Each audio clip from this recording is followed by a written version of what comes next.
And welcome inside season number 1, episode number 2 of Stash Bros Live. My name is Aaron, alongside co-owner of Stash Bros, Andy O.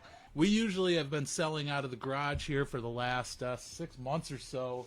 Since Late June, since late June out of the garage here in Richfield, Minnesota, and it's one of those things to where we had to adjust due to COVID. We continue to find different ways to brand ourselves and try to grow this thing, and this is just one of the different avenues that we have decided to go. We'll kind of continue the Stash Bros show as part of the podcast here with Stash Bros Live to kind of get back into that story about how we came to, how we have kind of adjusted over the last few months of our sales, going back and forth between here and Minneapolis and trying to find a home for us, and it's something to wear and try to figure out exactly the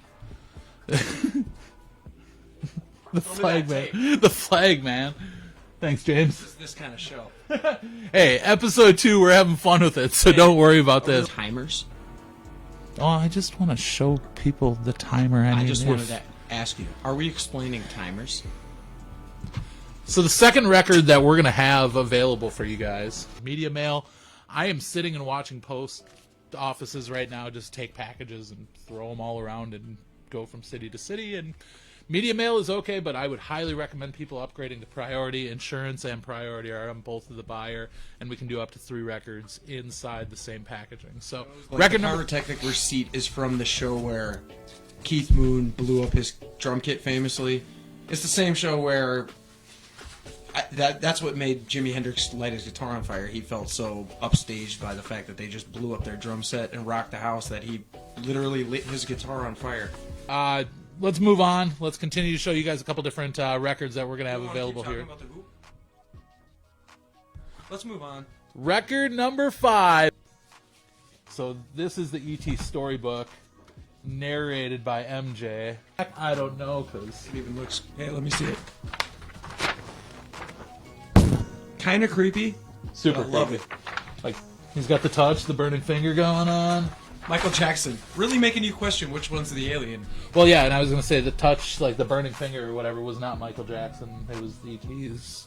Paul McCartney was inspired to write Helter Skelter after reading an interview with The Who's Pete Townsend, where he described their September 1967 single, I Can See for Miles, as the loudest, rawest, dirtiest song The Who had ever recorded.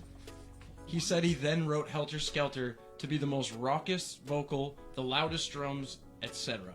Next week, I'm going to have some headphones, so I'm going to be able to hear this live on the spot and everything, so it's going to be a little bit more exciting with the soundboard and the different things that we got coming back. But, I mean, 1 for 1 today.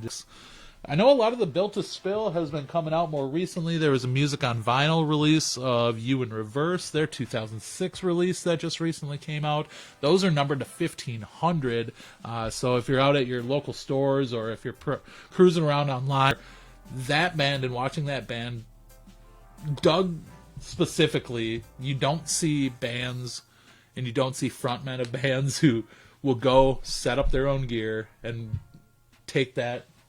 I mean, you went on the road specifically to be a tech. I mean, that's a rare breed. Yeah, absolutely. I said when you go up and you see a dude, if it's your first time and then you're just watching this guy set up or whatever while you're BSing with your friends, and then all of a sudden he's the guitar he tech? flips the guitar around and he starts singing to you, you're going, what the hell's going on here? Like, the biggest thrill that we got over the last 4 or 5 months was creating availability for records to our community here and creating those friendships with different people that were coming out week by week to actually sit here and cruise through boxes that we had generated throughout.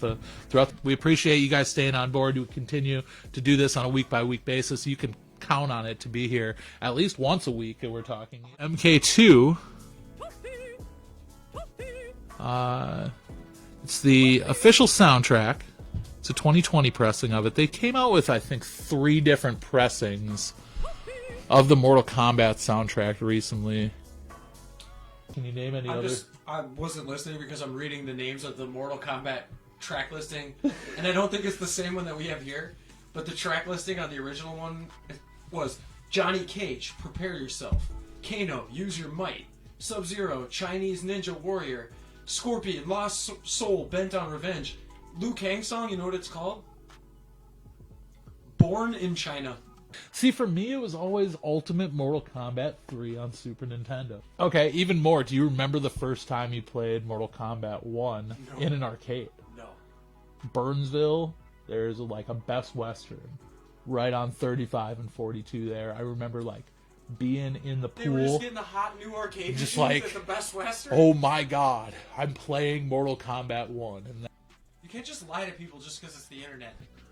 Bear's son can, right? Because he's not a bear. He's a Starfinder. So Starfinder Stanley. That's his name? Yeah. So Starfinder. we're going to start that one at 140. It's We're about... just gonna move on from the fact that kid's name's Well, I was gonna. Starfinder. I mean, yeah, we can talk about that all day. I mean, sure. Starfy. Yo, what up, Starf? It's kind of up in the same name as Apple. Like, who is it? Gwyneth Paltrow and Chris. I think Apple's actually. I like Apple. What other weird names? Are I there? hope they got paid for it too. Oh, you think it's like that? No, but it'd be cool if it was. Would you? No. It would not be cool. It just sounded funny. It's something to where if you guys want something in a giveaway, we're willing to work with you. So let's get back to this last I'd like to record. fact check this album. Look into it. I'm going to tell you guys real quickly about record number 20. Elvis Aloha from Hawaii via satellite, and then you flip it on the other side, and it says Elvis Saturday evening performance from June 10th, 1972 at Madison Square Garden. Is this just the wrong inner sleeve? No, it's got Hawaii stuff. They're all wearing leis and everything in the background. You want to pass it over Oh, here? come we on. can- And then to even throw another wrinkle at me, it says recorded live at the Honolulu International Center. Stash Bros Live. Thanks for joining us. Episode 2, Season 1. back.